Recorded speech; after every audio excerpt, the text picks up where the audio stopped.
अस्सलाम वालेकुम, welcome back my channel. उम्मीद करती हूँ आप सब ठीक ठाक होंगे और खैरियत से होंगे।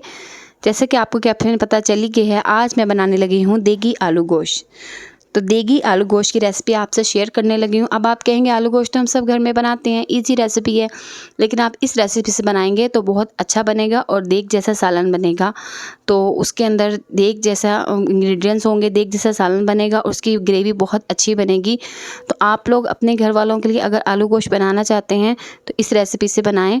आलू गोश्त तो सबको ही बनाना आता है, आई नो, लेकिन अगर आप खाने को पूरे दिल से बनाएंगे तो बहुत अच्छा बनेगा। ये मैं अपनी हर वीडियो में आप लोगों को कहती हूँ। तो यहाँ पर मैंने 2 प्याज ले लिए थे, 2 टमाटर ले लिए हैं और 2 हरी मिर्चें हैं और 2 बड़े आलू हैं। तो आलू को हमने कट कर लिया था। आप अपनी मर्ज़ी से जैसे मर्ज़ी साइज़ के कट कर सकते हैं। आधा किलो चिकन है, आप यहाँ पे बीफ मटन भी ले सकते हैं, इसी रेसिपी को फॉलो कर सकते हैं। तो मैंने यहाँ पे चिकन लिया क्योंकि बच्चे चिकन आलू बहुत शौक से खाते हैं, तो हम यही बनाएंगे आज। तो इसके बाद हमारे पास गरम मसाला है 1.5 चम्मच हमने यहाँ पे गरम मसाला ले लिया। और ये कश्मीरी लाल मिर्च है, ये याद रखिएगा, कश्मीरी लाल मिर्च इसमें मस्ट है। आपने कश्मीरी लाल मिर्च का ही इसमें यूज़ करना है। 3 चम्मच हमारे पास कश्मीरी लाल मिर्च है, 1.5 चम्मच हमारे पास हल्दी है और यहाँ पे हमने लिया है कौरमा मसाला 1.5 चम्मच।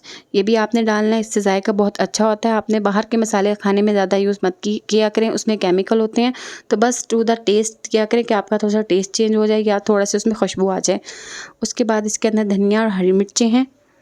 धनिया हरी मिर्ची हमने चॉप करने के लिए गार्निश के लिए कट कर ली है। 1.5 चम्मच इसके अंदर नमक है, नमक आप अपनी मर्ज़ी से डाल सकते हैं। और भुना हुआ यहाँ पर ज़ीरा है। तो ये सब इंग्रेडिएंट्स आप लोगों के सामने हैं। और आलू गोश्त की रेसिपी ख़ास तौर पे उन लोगों के लिए शेयर कर रही हूँ जो यहाँ मुल्क से बाहर रहते हैं, जिन भाइयों को खाना नहीं बनाना आता है या जिन बहनों को मुल्क से बाहर है, तो उनके लिए है कि वो चाहते हैं घर की होममेड इजी रेसिपी हो, तो वो मेरी रेसिपी को फॉलो करें और देखें। तो ज़्यादातर लोग घर के मसालों से ही खाना बनाना पसंद करते हैं, तो उन लोगों के लिए भी है। तो यहाँ पे अब हमने पैन ले लिया था और पैन में हम लोगों ने यहाँ पर पैन में अब मैं डालने लगी हूँ प्याज। ऑयल थोड़ा सा गर्म हो जाए फिर हम इसमें प्याज डालेंगे। ऑयल गर्म होने लग गया था तो अब हमने इसमें प्याज डाल दी है। यहाँ पर आलू गोश्त की टिप ये है कि आपने प्याज को यहाँ पर वाइट नहीं रखना है, यहाँ पर आपने प्याज को थोड़ा सा ब्राउन करना है। अगर आप प्याज को ब्राउन करेंगे, थोड़ा सा डार्क ब्राउन करेंगे, तो आपकी ग्रेवी बहुत अच्छी बनेगी और मुंह में जो प्याज टमाटर से कच्चे आते हैं, शोरमे में तैर रहे होते हैं, तो वो नहीं आएंगे। मैंने यहाँ पे चिकन डाल दिया था। अब मैं चिकन को अच्छी तरह फ्राई करने लगी हूँ ताकि ये अच्छी तरह वाइट सा हो जाए।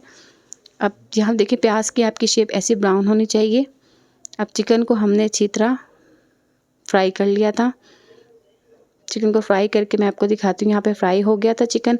अब यहाँ पर डालने लगे जो हमने टमाटर जो चॉप किए हुए थे वो, लहसुन अदरक और 2 मिर्चें। आपने दोनों सब्ज़ मिर्चें साबुत ही डालनी है, उसको कट नहीं करना। तो यहाँ पे हम अच्छी तरह इसकी बुनाई कर लेंगे। अभी इसकी बुनाई हो गई है। इसके बाद इसमें मैंने जो आपको सारे मसाले बताए थे हम वो डालेंगे। अभी ये कश्मीरी लाल मिर्च डाल रहे हैं, इससे ना कलर भी बहुत अच्छा आता है और टेस्ट भी इन्हेंस होता है। तो ये आप मस्त लीजिए, अगर आप किसी चीज़ से नहीं मिल रही है तो इम्तियाज़ से ले सकते हैं, आप जाकर वहाँ से मिल जाती है ईज़ी से। और यहाँ पे मैंने सारे इंग्रेडिएंट्स डाल दिए हैं। आप बताएं कमेंट में खाना बनाना किसको अच्छा लगता है, मतलब शौक़ किसको है कि अच्छा खाना बनाया जाए और खिलाया जाए, अपने लिए नहीं दूसरों के लिए। या फरमाइश पे आप स्पेशल क्या चीज़ बनाते हैं, अगर आपको कहा जाए कि आप सबसे अच्छी आप क्या चीज़ बनाते हैं, आप मुझे कमेंट में ज़रूर बताइएगा कि आप सबसे अच्छी आपकी डिश जो सब पसंद करते हैं वो कौन सी डिश है। तो आपने मुझे ज़रूर बताना है और मुझसे शेयर करना है। तो आप ये भी बताइएगा नेक्स्ट रेसिपी में आप लोगों के लिए क्या लेकर आऊँ, बिरयानी या सैंडविच, ये भी कमेंट में बताइएगा।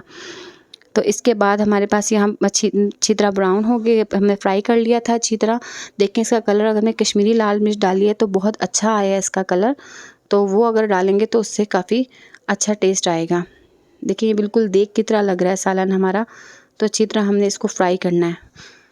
जब हम इसके अच्छी तरह फ्राई कर लेंगे, इसकी अच्छी तरह भून लेंगे, तो इसके बाद अब आलू डालेंगे इसमें हम, क्योंकि आलू हम पहले इसलिए नहीं डालते, आलू जल्दी गल जाते हैं। तो बस इसको इतना ब्राउन कर लेना कि मसाला तेल छोड़ दे। तो अब ये अच्छी तरह फ्राई हो गया, तो अब इसमें हम आलू डाल देंगे। अगर अभी तक आपने मेरे चैनल को सब्सक्राइब नहीं किया तो सब्सक्राइब करें और शेयर करें अपनी फैमिली एंड फ्रेंड्स में, और बताएं कि आपको मेरी रेसिपी कैसी लगती हैं।